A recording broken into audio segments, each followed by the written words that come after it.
You got a husky, beautiful eyes. He looks like I don't know what.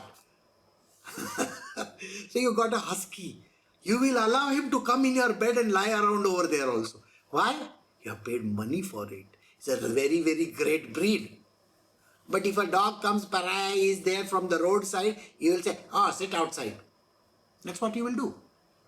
So there also there is a distinction in the class. So Shri Krishna gives a distinction in the class over here. What Shri Krishna says in this verse is, there are no distinctions. The distinctions are in this world only. There are no distinctions. Please understand this. Everybody is given the same status of achieving my destination. So even a dog, even a cat, even a servant, even a soldier, even for that matter a general, a prime minister, a president, a woman, a man, and in between sexes, LGBTQs, everybody included. No exclusion.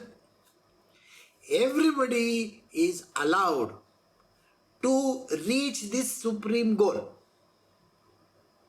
They can only believe in me. They have to be my devotee, believe in me. That's it. And they have the passport and the visa to come to me. But whether the flight is available or not, I don't know. This you have to understand. Because your flight will be delayed if you are not fulfilling all the demands. Okay? No. See, like you have the TSA agents, they have the GSA agents over there. Golok Vrindavana agents. They will look through your eligibility. Okay, why are you here?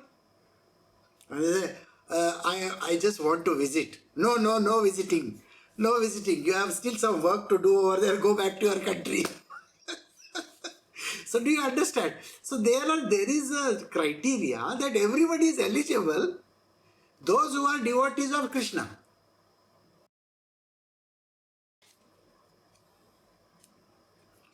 All right. Now this verse is mostly misinterpreted by a lot of people. So listen to the verse very carefully.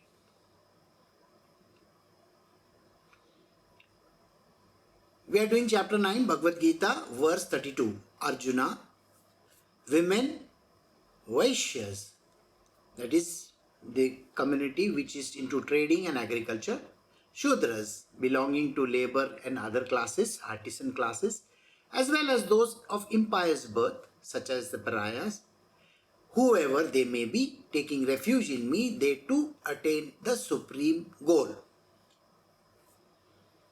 Now this verse may sound very, very illogical because Shri Krishna is making a distinction over here. The distinction is that he is talking about some castes. He is talking about the orientation and so on and so forth. He is speaking of gender. Now please understand one thing. If I have to create an army, can I give everybody the position of a general? Answer is very simple, no. So there are generals, below that are other categories. So there are commanding officers, so on and so forth, till I have a lieutenant, or maybe I have a soldier, I don't know. There are different categories, ranks and stuff that is there, depending on their body type and their functionality. Would you agree with me? So the answer is very simple. What is the body type that I have? What is the type of functions that I am going to perform? And have I kept these particular people for particular purposes? So naturally in my army, I will have hierarchical ranks. different ranks, and there will be a foot soldier also, and there will be somebody who is running around carrying a bayonet, a gun, a this, a that, a sword, God knows, all kinds of stuff. There will be somebody who will be sitting on top of horses, somebody who is going to be sitting on top of elephants. I'm talking about the ancient kings, okay? Please understand this. And there will be various categories drawn from the people around. So Sri Krishna is not making a distinction the way it is provocatively looked at. A woman has a particular body. The body has a functionality. This functionality is extremely important. This same body can give the future generation. But do you think a male will be able to generate like that? So the answer is no, because the womb and other parts of the body have been provided to a woman, not to a man. So their functionality differs. Now if the functionality differs or the hierarchy differs, the hierarchy given over here is Vaishyas or Shudras or whatever. They are called by different names. In today's day and age, a black cannot be called a black. I am black. If you call me, it is not good. People will say, oh, you should not say these words. But I am black, of course. I have to accept it. People don't accept it. Even the genders are not acceptable today. Somebody is called he, somebody is called she, somebody is called they, them, God knows what all things they call. Why is this distinction? And you cannot call them that they. Now if they or them are there, I cannot call them a woman. This is the whole point is that. But where will they go if they have to do, their activities? So they will go to a woman's toilet only. Would you agree with me? So here the distinction has been lost, and the moment we point it out, it becomes a voodoo subject. It becomes a very taboo subject. You should not talk about this. But understanding will never come to a person if the subject is not put forward. So please understand, Sri Krishna is giving an understanding that women have been given a different kind of a body than a male. Functionality is also different. Likewise, for people, the soldier class is different than a general class. Generals. So there is a general, there is a commander, there are big people, there are presidents, prime ministers. They are very high up in the category. Hierarchically, they are very, very high. So Sri Krishna has said, so likewise there will be people who do common kind of jobs, simple jobs. So he says the labor or the artisan class, the laborers. We have a lot of people who do basic jobs. They can do clerical jobs, they can do some other kind of a job. So these kind of jobs are there, and these jobs differ from person to person. Somebody does agricultural jobs, that is, they are agriculturist. Should I not call them agriculturist or farmers or something like that? Tomorrow a farmer may take offense to what I say. I am not a farmer. He may call himself by some grand name. End of the day, he is still a farmer. Likewise, Sri Krishna has given this understanding. There are categories of types. The Brahmins, as we call them, are the knowers of Brahma. Knowers of Brahma actually don't exist today in this world. Maybe 1, 2, 3, 10 max, that's it. But they are not there Because who can understand Brahma? Brahmanyana is not understood by anybody. So the highly evolved people are hardly around. You cannot mingle around with them. You cannot even see them. And they may be like a normal human being, but how will you understand them? When your knowledge is as low as anybody's knowledge, can you recognize a person who is having the highest of the knowledge? You cannot. Because till you do not have an understanding that the highest of the knowledge person is like this, you can't even question that person in those subjects. Can you?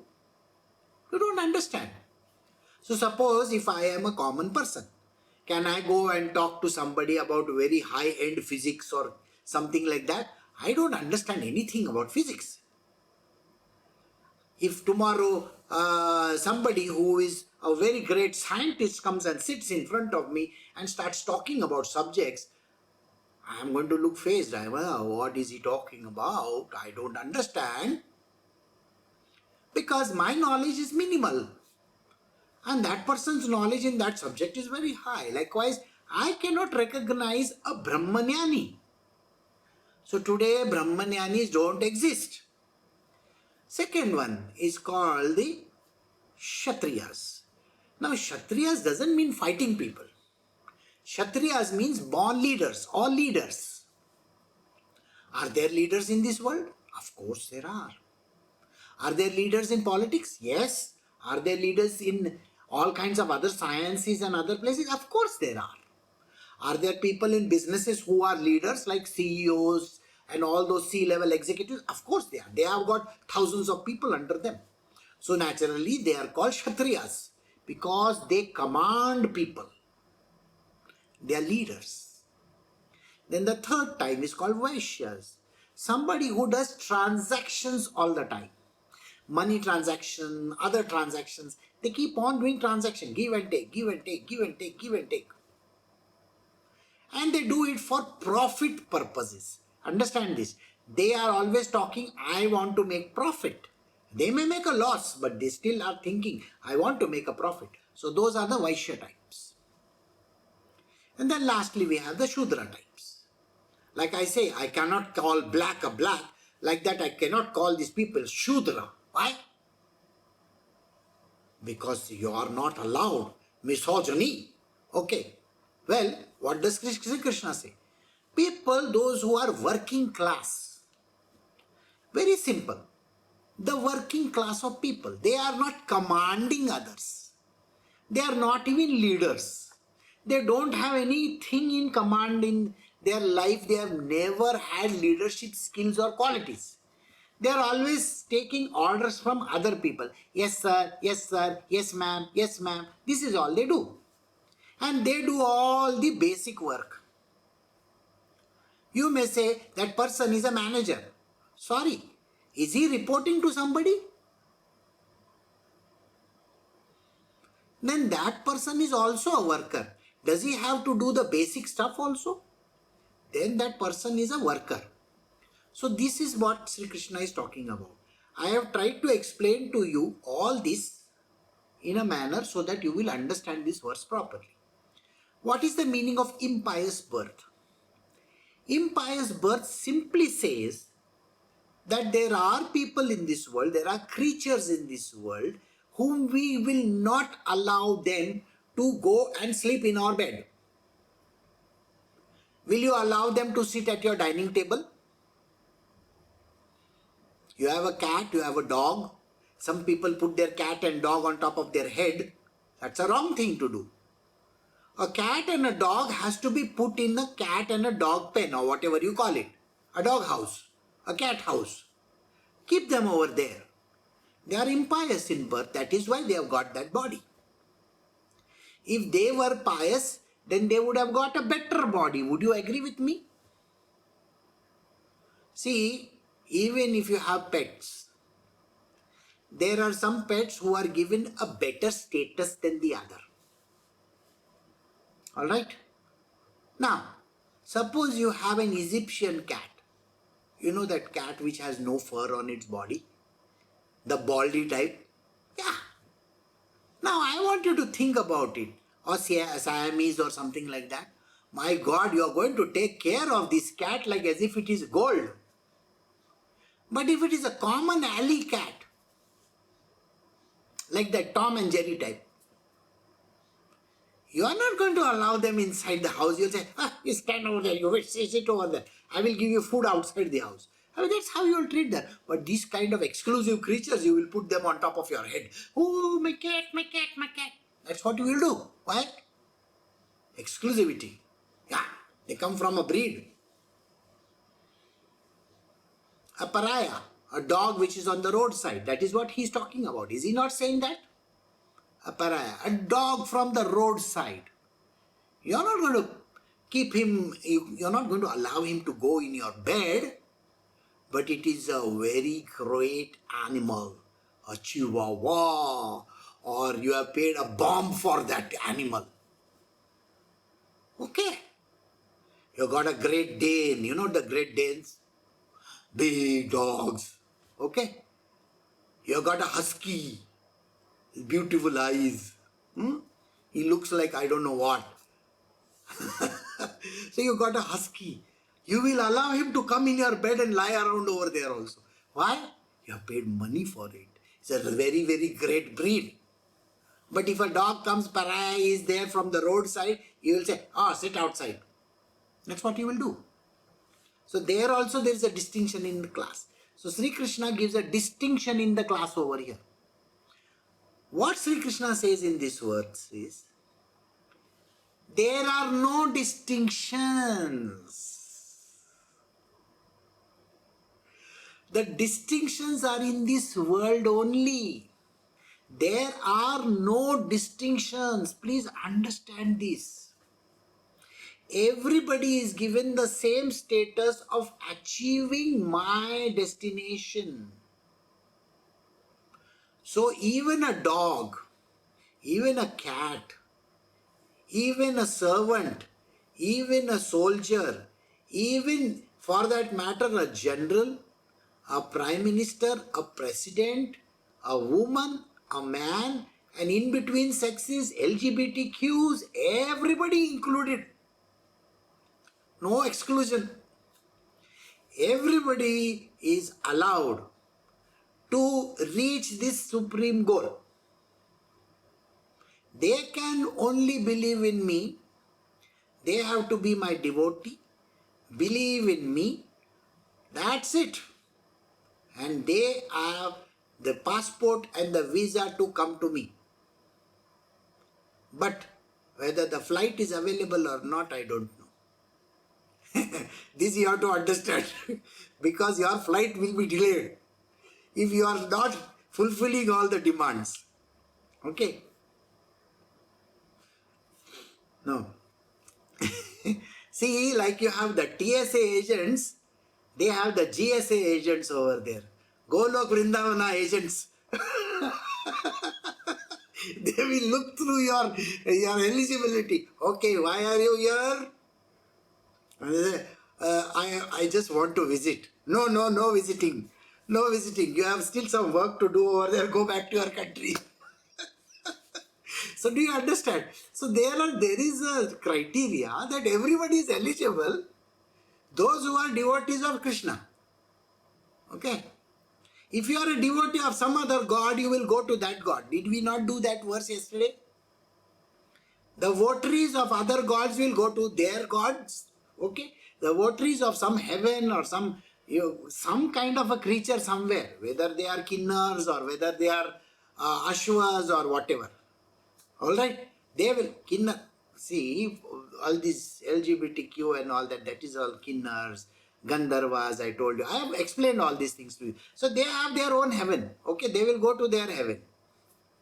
But if they are exclusively devoted to me, they will come to my heaven. This is what Sri Krishna says. Okay, got it? So no such thing as, okay, you are from that place. No, nothing like that. Everybody is allowed. So we do the next verse now. We are doing chapter 9, verse 33 of the Bhagavad Gita. How much more then, if they be holy Brahmanas and royal sages devoted to me? Therefore, having obtained the joyless and the transient human life, constantly worship me. So you may be from the higher caste also, higher class also, higher functionality, higher division. It can be whatever you want to. So suppose you are that higher caste, higher division, higher religion, higher everything. Does not matter. You also have the same eligibility and the same criteria. You just have to be my devotee. Fortunately for them, they are already my devotees. They are already my devotees and they have from their childhood learnt about me. So there are royal sages. Vishwamitra and all that, they are royal sages. Or there might be just a simple human being. They can be a simple Brahmana also for that matter. Brahmana, as you know, the knower of Brahma, saintly people, God-fearing people, God-loving creatures. So they can be holy. Okay? They are devoted to me. Otherwise also they know me. They are devoted to me because they have understood the truth about devotion. They know that I am the ultimate and you have to come to the ultimate. You are not supposed to bother about other things in this world. So why are you bothered? So this is what he says. Therefore, having obtained this joyless and transient human life. Here Shri Krishna is very clear. He says, your life is joyless. Why is it joyless? Transient you understand. You are going to be just, it's like a small halt in one place, you know. Next flight you have to catch and go somewhere. Okay. I'm going from India to San Francisco. I'm going from Delhi to San Francisco. The flight is taking me from here to Tokyo. Okay, Narita. And from Narita I'm going to San Francisco. Now this flight is going like that. So there is a halt in Tokyo. I may have to change a flight. So transient. I'm going from one place to the other. So like that, this life is like that. This particular life that you have is a transient life. You have taken this birth for certain purpose. You have to wait for your flight. Did I not tell you just now that you have to wait for your flight? But have you done your work?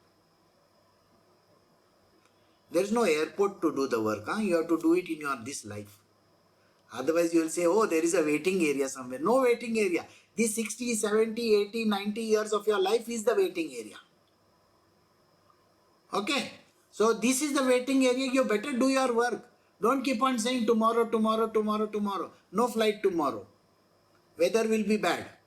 Okay. Aircraft is going to be like Canadian aircraft. Okay. 2 days for repair. You don't know that. Something like that may turn up. Who knows? So the answer to that is I have to be ready for the show. When my time comes, I have to go. This is the truth about life. I have to go when I have to go. So, these people, they know about transient life, joyless. This life is joyless. It's a miserable life. Every day when you wake up in this body of yours, do you think you are on top of this world or you are feeling miserable that the moment you get up, oh my God, I have to face this today. I mean, that's the first thing you get up with. Maybe your boss has said something to you, or you have to pay your bills, or somebody's salary is not coming, or some nonsense has happened. Or you may have to send your kids to school. Their fees are due. You are dilly-dallying. Your EMI date has come. I have to pay the EMI today. My insurance has not got paid. Okay. My God, my back is aching. I should not have slept like that. Maybe I have loose motions. I don't know. Your life is a misery par excellence. Everything is miserable. Nobody has a happy life. You see, people think, oh, I am so happy. What happiness are you talking about? You see, the happiness is not seen in your face. Why? Because you are making efforts to be happy. naturalness with which happiness has to shine doesn't shine at all. It is as if some big mountain has crashed on top of your head. Like that, like you're literally every day like that. You feel pain in your life. So Sri Krishna says, this life is joyless. There is no joy in your life. And he is very right about it. Tell me one person you have met in your life who is full of joy, blissful state.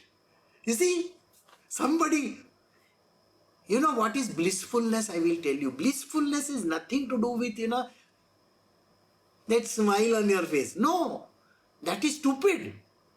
No, you have to act according to the role. And know that you are not that person. You are just performing the action. Sometimes, sometimes, all those different roles you are supposed to do. Navrasas we call them. I don't know how many people know about the Navrasa. Navrasa are the different kinds of rasas a person has. Anger, smile. Like that, the Navrasa. Person has to be full of all those rasas. The reason is because this life is blissful. You don't have to make it like it's a big pain. No, it's not a pain. You have been given this life to meet Krishna. Then meet Krishna. Why are you bothered so much about this? Oh, what's going to happen? Why are you bothered about what's going to happen? You see, the first thing that a person does is, I don't know what's going to happen. The misery of not knowing something. I don't know what's going to happen. Reminds me of the 3 vultures in Jungle Book. What are we going to do now? You see, do you remember this kind of a role they play? Those 3 vultures, they jump on that. You should watch that scene. So, one vulture says to the other, what are we going to do now? I don't know. The other one says, what are we going to do now? I don't know. And they keep on jumping from this. And it is so funny, I tell you. Whoever has thought of that scene must have really thought through. Beautiful scene. We are like that vulture. We don't know anything. What are we going to do now? I have no idea. Well, the answer is very simple. Why are you so much bothered about what's going to happen? Any which way, everything is good going to happen. Always remember this. Everything happens by the will of God and everything is good. You may not see good in it right now. It's a miserable scene, like that. But who cares? Why are you so much set up about it? Don't bother. This day shall pass.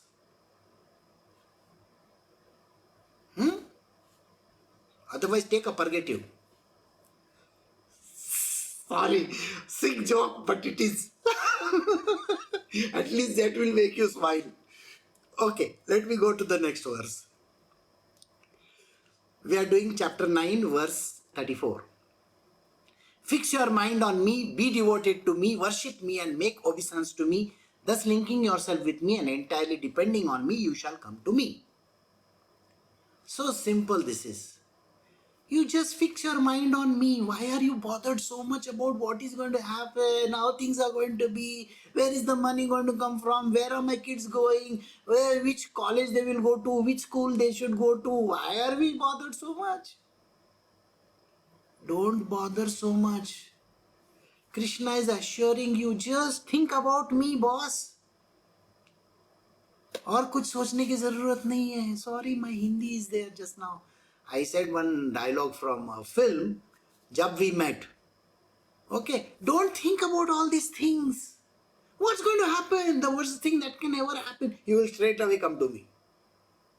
Your flight will be right round the corner, Suddenly you'll pop off like that and you'll come straight to me. Okay, that's the only thing that can happen. So don't bother so much about it. So fix your mind on me. Just put all your mind, everything at my feet. Just think about me. That's it. Be devoted to me. Your devotion is me only. Understand one thing. End of the day, you can be devoted to 100 gods. You will go to them. They are not going to give you anything. Okay? They are transactional. I am not transactional. You can come to me straight, no problem. Worship me and make obeisance to me. Always bow down to me. See, it is important to bow down. Don't think that you are some friend of mine and come and put your arms around my, hi dude, how are you, man? Don't do that. Have a little respect. Okay? So the respect is very important. So he says, make obeisance to me. Namaskara, touching the feet, those kind of things. Why? You think in this world what you can do? You can't do anything. Everything I can manipulate the whole world if I want to. You don't know anything about this world. Linking yourself with me and entirely depending on me. Just link everything to me. These children are your children. Got it? This money is your money. What did I say? This money is your money. I am using it. You are giving it to me. I am using it. Everything is yours. I am just a tenant in this world. I am just going to work like a tenant. I am your child. That's it. Link yourself to me. And depend on me for everything. Don't depend on, tomorrow who is going to pay my EMI? Well, Bank of Krishna Limited is there, no unlimited. Bank of Krishna Unlimited, it doesn't even have an UPI address, by the way. No address. Your mind is there with him. The transfers happen. Believe me, this is how it works. You don't have to bother your head about anything. Where is that going to happen? Why is that not happening? My bank is closed on this day. Oh, this is like this, that is like that. No manager over there. Only one boss. And everything is automated. No artificial intelligence on the Krishna intelligence. KI. Okay. So his world is like that. So you just have to put it at his feet and just have to say, Krishna, this is yours. Work through this. And believe me, it will happen. This is an assurance in this line which he has given to everybody who is a devotee of Krishna.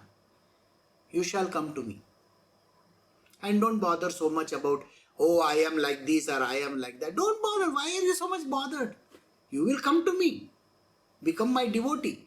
Bow down to me. Alright? Thus in the Upanishad, sung by the Lord, the science of Brahma, the scriptures of yoga, the dialogue between Shri Krishna and Arjuna ends the 9th chapter entitled The Yoga of Sovereign Science and the Sovereign Secret. So we have come to the end of chapter 9. So we will stop over here.